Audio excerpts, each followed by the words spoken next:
kubanga buli muntu akola nga idi nga batusomye aya nti wa nafsin wa ma sawaha Allah alayira omwoyo ni byagutetenkanya nagwegesa ekibi n'ekiki n'ekirungi ayenda okukola ekibi ayenda kulumuka ayenda kwekweka ayenda kuidabwire ngotegera nti ekyo kibi muhasabatu nafsi okwebalabalamu entambula yo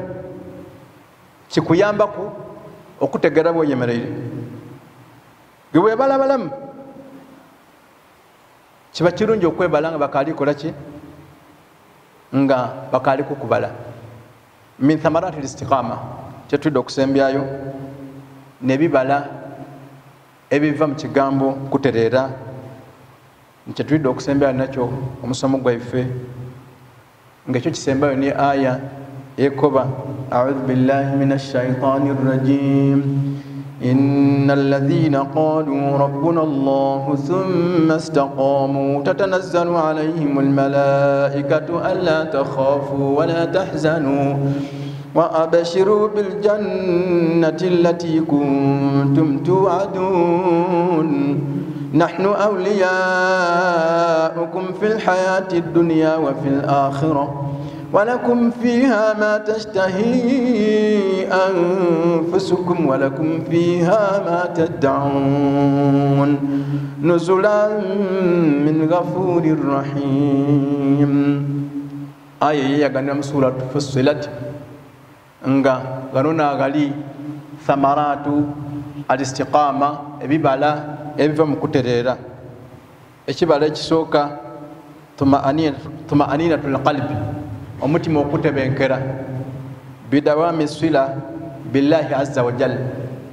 olw'okuwangalira kukuyunga ni Katonda oluberera kasawe oyunga na Allah ng'omutima gugubanda nsaire fajiri nsaire dhuhuri nsaire asri nsaire maghribi nsaire isha sunna dijira ku swala diri 12 kufajiri nsaire kulaka ibiri qabla al-fajr qabla salatu al-fajr dhuhuri nsaire yo kulaka ina nge kali kubawo ate na sala ku ba'diyya ngewe nsaire kulaka ibiri salatu al-maghrib nsaire yo kulaka ibiri nga maghribi yewe nsaire yo kulaka ibiri nga isha yewe nedo ne asunanu rawatiba era kai 12 ne ibiri nga iwe omutima gwo gubanda sunna ndikoze ko mulimo nga bwe nkoze ku faradha bwe nsaire swala edinge mako 5 ni sunna dona ngazi zako nsitwike ko obwire na salaku Allah yakubantu wa minal layli fasjud lahu wasabbihu laylan tawila ni mubwire musituka kumukoleki musaleku obwire buki buwanvu obwire mbayo kunena kudensalaku nsobola kikola bulunaku أن الاستقامة تعصم صاحبها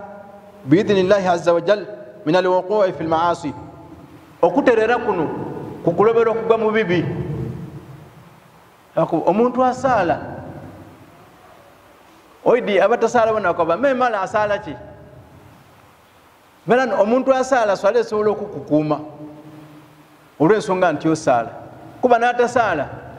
gakulira ngokoze ekibi akwa memale basalanga kinti oyo zena amusinga atasala ina akoba mbwa akola ki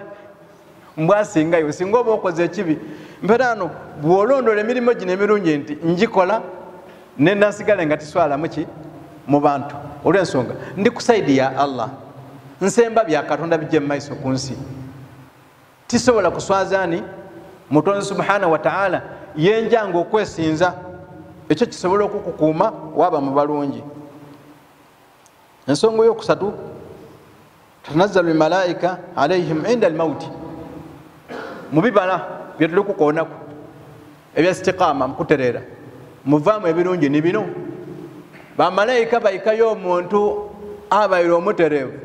gabanga ajja okufa baida bamugumya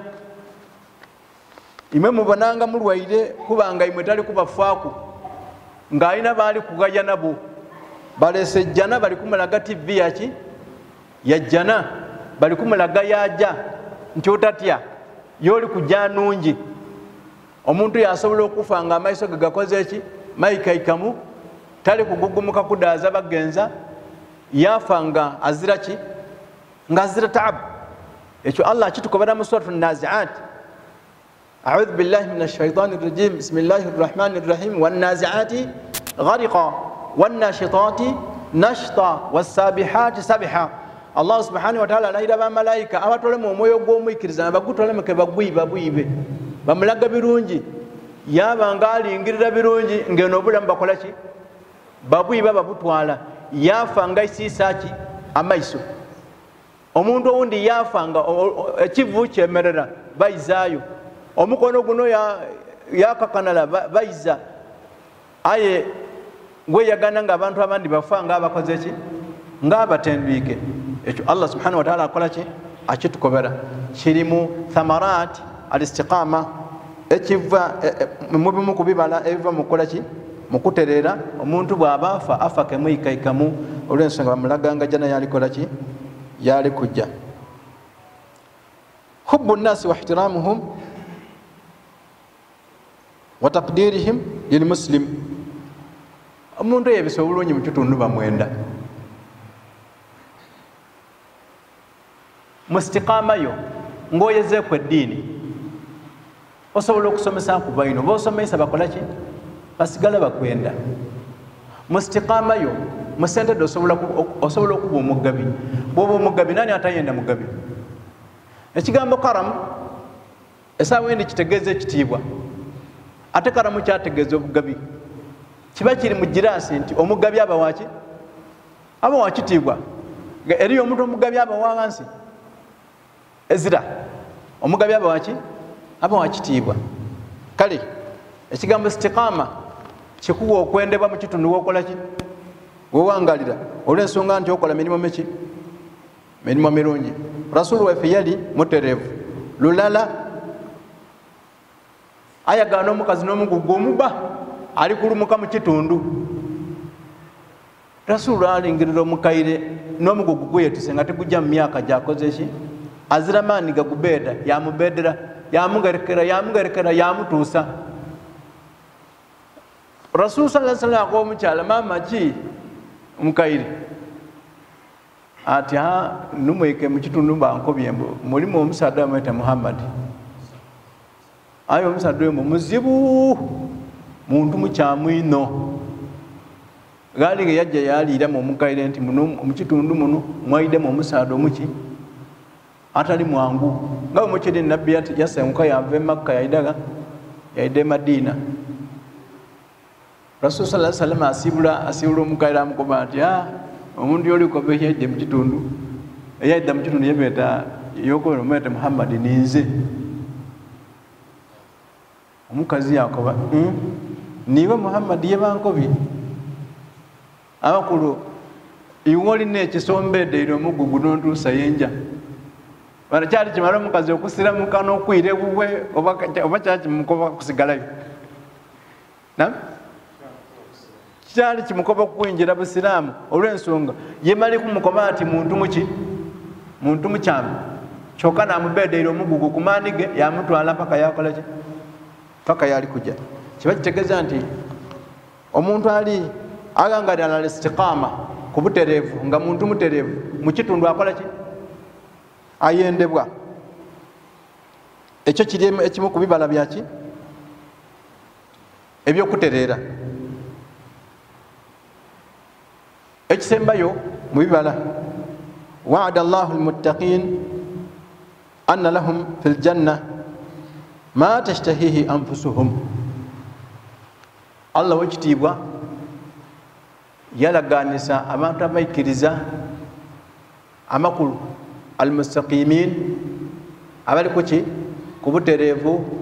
abesinza Katonda nga tibalekera abesinza Allah nga bekenenya abesinza Allah nga begendereza oluyi olw'okugwa mu kiina ekyaki ekyokukola ebibi nga bajja kwinjira ejjana babe mu jjana omwo nga buli kyebenda kyebatuukako mu tayimu ni aya kyekobe nti walakum fiha nam aya ekobye etya يقول إن الذين قالوا ربنا الله ثم استقاموا تتنزل عليهم الملائكة فالملائكة بابيكاكو مجسرة توقفة ألا تخافوا ولا تحزنوا انتي متاتيا إلى متنقوا ولا نحن أولياءكم في الحياة الدنيا ni Allah ngakuma nti ninze mukwano gwo era Allah tukoma ndi Allahu waliyul ladhina amanu Mungu mukwano gwaki gwabaikiriza mu suratul Baqara nahnu awliyaukum fil hayati dunya wa fil akhirah ninze mukwano gwabaikiriza ninze mukwano gwaimwe mubulamu buno bwokusi mubulamu obwaki obwoluvainuma okutuusa bakoma nti mujja kwinjira ejjana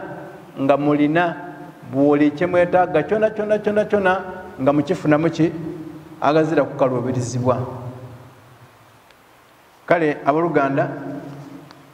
هذا ما أردنا أن ننظر عليه اليوم في هذه اللحظة ألا وهو موضوع الاستقامة تبكي في يوكم أنغا توقفوا كنسونغا يوكتريرا مدينة يفوسرامو obukulu bwakyo ne ebibala ebirimu nekyo kyetusembizaayo nakyo nga nsaba Allah subhanahu wa ta'ala abenga atugasa nebyo byetuwulire era ninze mbyogeire ampa okuba nga mbitambulirako. Allahumma amin. Amaina Ali Abubakar Adi Kisambira.